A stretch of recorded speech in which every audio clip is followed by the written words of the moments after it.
আসসালামু আলাইকুম। আজকে আমরা আপনাদের সাথে আমাদের একটা recent Canada visa success story share করব। আমাদের সাথে উপস্থিত আছেন আমাদের স্টুডেন্ট, যিনি রিসেন্টলি কানাডা স্টুডেন্ট ভিসা পেয়েছেন। আসসালামু আলাইকুম ভাইয়া। ওয়ালাইকুম আসসালাম। একটু যদি আপনার পরিচয়টা দেন এবং আপনার একাডেমিক প্রোফাইলটা যদি শেয়ার করেন। আমার নাম মোহাম্মদ সাদিদ হোসেন। আমি এসএসসিতে 4.75 পেয়েছি এবং এইচএসসিতে 4.96 পেয়েছি কমার্স থেকে, অ্যান্ড আমার আইএলটিএস স্কোর হচ্ছে 7.5।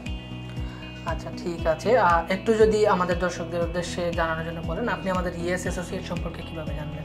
আমার ইএস অ্যাসোসিয়েশন সম্পর্কে জানা, আমি একদিন হঠাৎ ফেসবুকে স্ক্রলিং করতেছিলাম, তো হঠাৎ করে ভাইয়ার একটা ভিডিও আমার সামনে আসে, যেটার পরে আমি আর কি ভাইয়াদের সম্পর্কে জানতে পারি।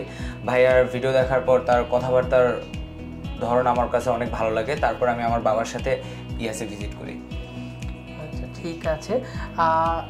এখন একটু যদি আপনি শেয়ার করেন আমাদের সাথে আপনার ওভারঅল জার্নিটা কেমন গেল, বা আমাদের সম্পর্কে যদি কোনো কিছু বলতে চান।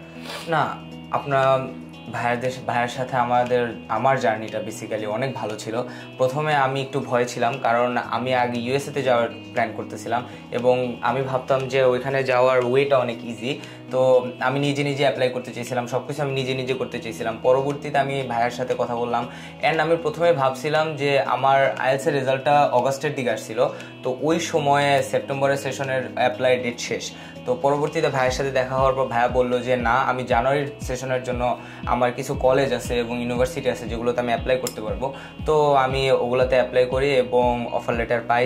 দেন বাকি কাজ আস্তে ধীরে সব কিছুতে ইয়েস, এবং ভাইয়া আমাকে অনেক সাহায্য করে। অ্যান্ড হ্যাঁ, ওভারঅল জার্নিটা আমার অনেক সুন্দর ছিল। আচ্ছা, ঠিক আছে, থ্যাংক ইউ সো মাচ। আচ্ছা, আমাদের একটু ডিফারেন্ট কোয়েশ্চেন, যেটা হচ্ছে একটা রিউমার থাকে অলওয়েজ যে ডিপ্লোমা প্রোগ্রামগুলোতে ইউজুয়ালি কানাডাতে ভিসা হয় না, ভিসার ইস্যু খুবই কম। তো আপনার যেহেতু ডিপ্লোমা প্রোগ্রামে ভিসা হয়েছে সেন্টেনিয়াল কলেজে, রাইট? সো একটু যদি আপনার এই ব্যাপারে অপিনিয়নটা কি আমাদের দর্শকদের জন্য শেয়ার করেন। আমার মতে ভিসা হওয়াটা ডিপেন্ড করে স্টুডেন্ট প্রোফাইলের উপর। এখন আপনার একাডেমিক রেজাল্ট, আপনার আইএলটিএস রেজাল্ট এবং আপনার পুরোপুরি স্টুডেন্ট প্রোফাইলটা যদি ভালো থাকে, ডিপ্লোমা কোর্স হোক বা ইউনিভার্সিটি কোর্স হোক, কোনো ম্যাটার করে না। এখন আপনার স্টুডেন্ট প্রোফাইলটা যত সুন্দর হবে, আপনার রেজাল্ট যত ভালো হবে, তত আপনার ভিসা পাওয়ার চান্সেস বাড়বে। হ্যাঁ, ডেফিনেটলি।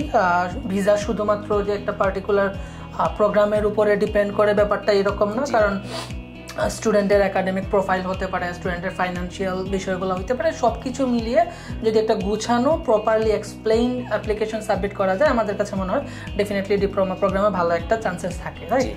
আচ্ছা, আমাদের নতুন স্টুডেন্ট যারা অ্যাপ্লিকেশন করবে ভাবতেছে ইন ফিউচারে, তাদের উদ্দেশ্যে যদি কিছু বলেন।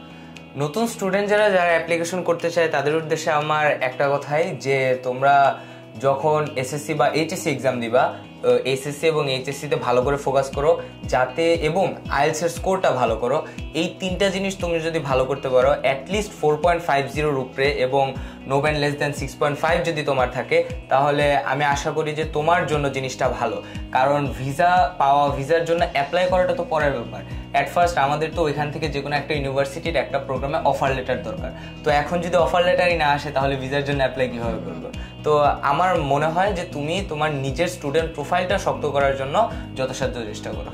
আচ্ছা, যারা ইন ফিউচারে অ্যাপ্লিকেশন করতে চাচ্ছে তাদের ব্যাপারে আপনি আমাদেরকে রিকমেন্ড করবেন কিনা, আপনার অনেস্ট রিভিউটা দিবেন এবং অনেস্টলি বলবেন। হ্যাঁ, অবশ্যই আমি রেকমেন্ড করবো, কারণ ভাইয়ের সাথে এবং ইয়েসের সাথে আমার জার্নিটা অনেক সুন্দর ছিল। আমার যে কোনো সময় যে কোনো সাহায্যতে, যে কোনো সময় যে কোনো প্রবলেমে তারা সাহায্য করছে।